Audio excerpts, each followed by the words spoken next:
Hello? Hi, this is Brian Michael Bendis, and you are listening to Marvel Hotline. Today, we're talking about new Avengers.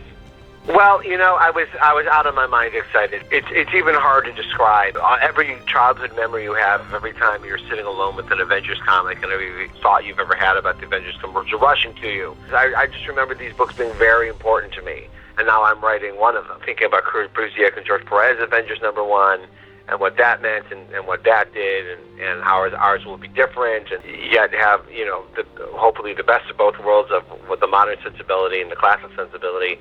It's very important, and at the same time, looking at what the Earth's Mightiest Heroes and what the Avengers franchise means, and what the cool characters are, and what the and I looked at every single roster the Avengers ever had, particularly Avengers issue 16, which is, when Stan Lee tore up his own tracks.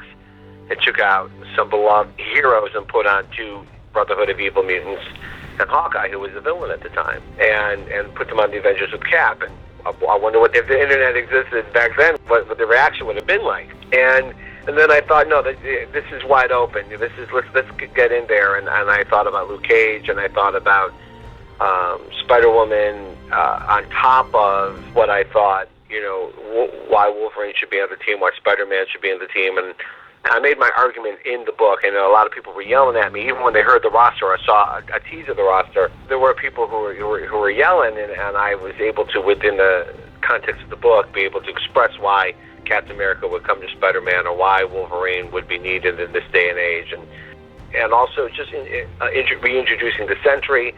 I feel, there's so many of these great characters that are created in modern day that either get forgotten because only one creator touches them, like, Paul Jenkins invented the Sentry, and then no one else touches them, or Brian K. Vaughan invents the Hood, and no one else touches them, and then I would look at them and I'd think, wow, those were really great, and then they just flitter away into whatever miniseries they were debuted in.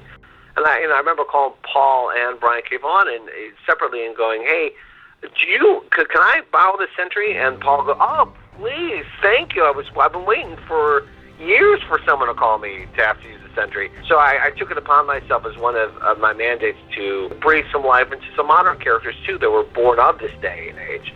So it wasn't just nostalgic characters, but a mix of characters like the Avengers always has been.